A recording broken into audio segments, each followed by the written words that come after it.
What's up guys, Jedi here, first review.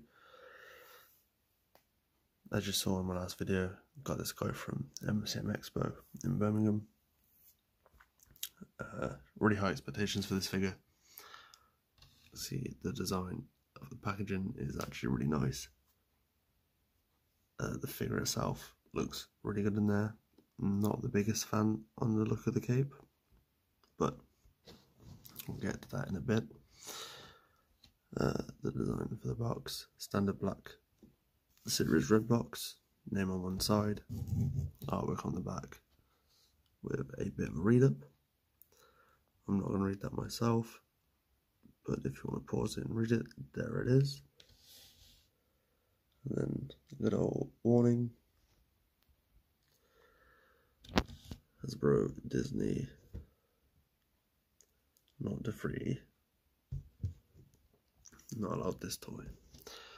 And then we'll see the number. This again, D1, as it's the first in the deluxe line of this wave. Really nice packaging all around. Black series.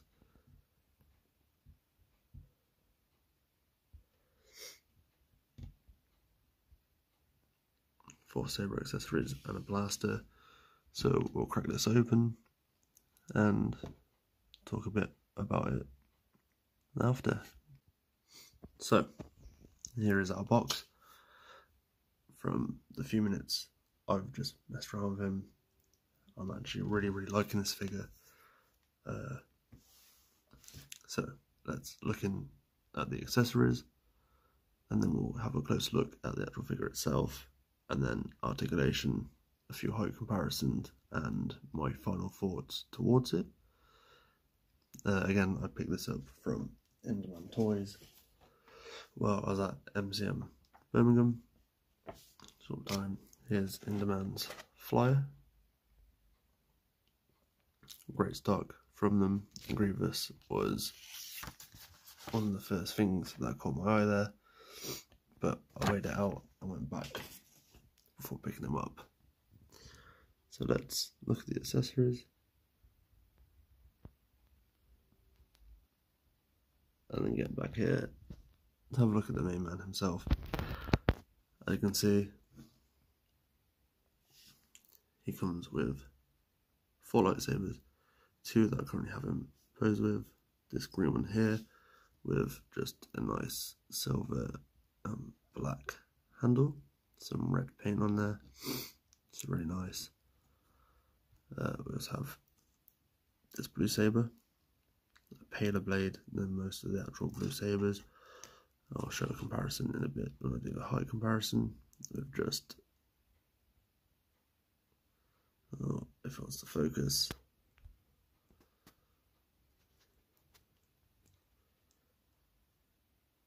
No, it's not going to play ball.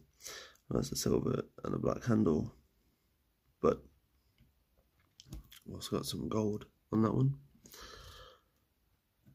It's quite a pain to stand up, so I'm just going to let him rest over there. He's fine. And get the blades for another blue, another green saber. Also get this blaster, which is really nice. I don't think I'll pose him with it because I'm not the biggest fan of blasters unless they're on stormtroopers. So yeah, so you get this blaster, this nice blue blade here, this green blade here. It also comes with his cape, which towards the end I'll put some pictures on. As you can see, he also has saber hilt storage in said cape. So we get another hilt, just black, silver, some red on there, really nicely done, really nicely sculpted. And we get another smaller one, which is again silver, black, red, and just a little bit of gold thrown on there. I'm really liking it. And as most Black Series figures, the blade just pops in to the hilt. If I can do it one-handed.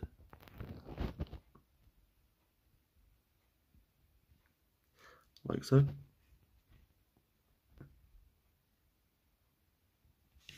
Do the red to there we go. So yeah, accessory wise, pretty decent.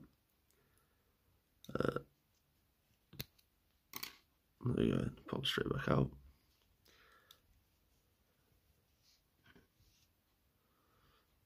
Put those back in there. Get Grevious back to a standing position. Cape just easily. A lot easier when you have two hands. Drapes over his shoulders. And boom. There we go. So all in all, accessory wise, I'm pretty happy with that. There's not really much more that I think he could have come with in ways of accessories. So yeah, I think that's a pretty bang on job. Right, in a minute we'll go into a closer look at the paint on him, and then I'll give you a rundown on the articulation, and I'll bring in a few of the figures as height comparisons. So we're going for a height comparison first. Next to the blue wave Obi-Wan Kenobi, orange wave Darth Maul, and the red box Captain Rex, I thought it'd be best to kind of give you a height comparison given the prequel figures that I actually own. As you can see, Rex has already stolen the blaster for himself. Can't blame him. He's a good size figure. Really tall compared to Obi-Wan. Absolutely towers over Maul. And Rex still isn't very phased by him. So that's good. This is him completely straightened him out though. So I'll give him a more movie accurate hunched over look in a minute so we can see kind of where we stand out there. So we shall be back. Okay, so now giving Grievous a more movie accurate look, the more hunched over, sickly Grievous look. Again, still quite a height difference between him and Obi-Wan. Again, Maul is being towered over again by Grievous, and he doesn't seem that far off of Rex. I think with his helmet on, Rex would be just a bit taller and kind of more even height-wise. But he's a tall figure, which is a good thing in my eyes, because I always saw General Grievous as a really big character, especially when he isn't hunched over. So, again, to get a bit of a better look, as you see, a bit more hunched. So yeah, we'll have a closer look at Grievous here, and then we'll go into the articulation. Hello there. So, let's get back into this guy right now. Looking at the face sculpt, incredible. You can see the sculpting, the skin around the eyes, and the paint is absolutely insane. The line work on the face and the metallic parts, and then we come down to the wires in the neck, the chest plate and the collar piece, which I think are awesome. Test them sideways quickly. Look at these panels in the arms.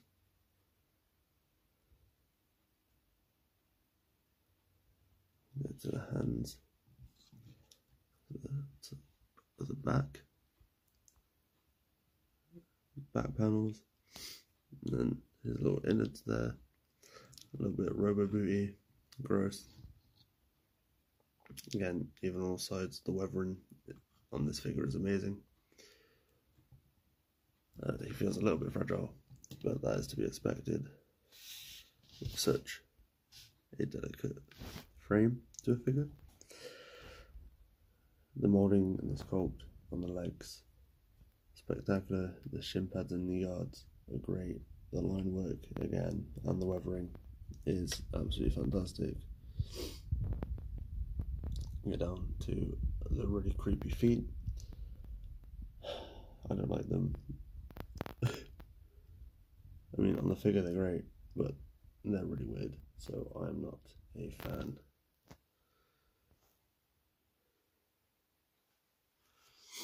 So all in all, the sculpt on this guy is absolutely crazy. It was definitely worth the £30 price point for me. He was a must-have in my eyes. Probably one of my favourite characters from the prequels, next to Qui-Gon Jinn and Darth Maul. Obviously Mace Windu, but everyone likes Mace Windu.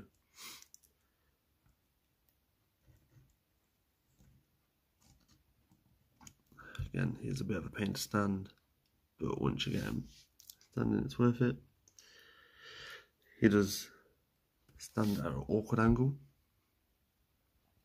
but I'm not going to hold that against him because he is a robot.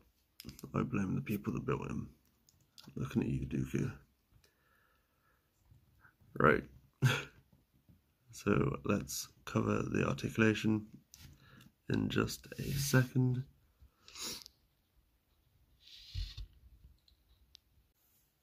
Okay, from a side-on view, we'll cover the articulation. So he has a ball peg at the top of his neck.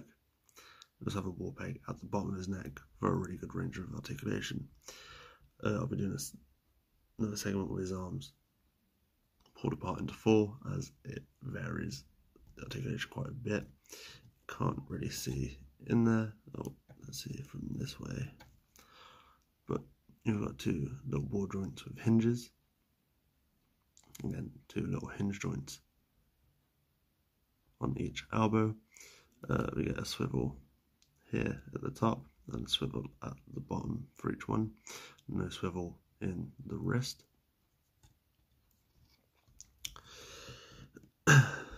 We then get a swivel joint. I think it's a ball joint in the abdomen, but it's quite stiff, so it just mainly swivels. The legs are also on ball joints, but they don't open out very far. They hinge forward and backwards really well though. And they get down to double jointed knees, which are pretty much a staple for the Black Series figures now. Then we get the hinge just here. Yeah, just here is the hinge for this bit here, and then the feet are on swivels. So a lot of articulation packed into this guy, considering how skinny and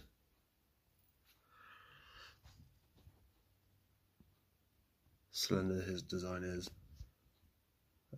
Really impressed with the range of motion. I'll have pictures of him at the end in all kinds of poses against people or with people. I've not decided yet, but we shall see. Right, I'm about to split his arms open just so we can get a better look into the articulation in these arms. Just as we can see here, now the arms split open. How absolutely crazy that looks. I'm actually kind of mind blown with this figure. I wasn't sure I was going to like it after hearing some of the reviews from the people that I've seen online. But everyone has opinions, even though theirs are very, very wrong. Yeah, no, I absolutely love this figure. It is amazing. So all in all, I think he is very worth it. I'd highly recommend him to pretty much anyone that is on the fence about buying him. I myself was on the fence until I actually saw him in person. Pictures and videos just don't do him justice. Like this one probably will not do him justice. In person, he is absolutely crazy.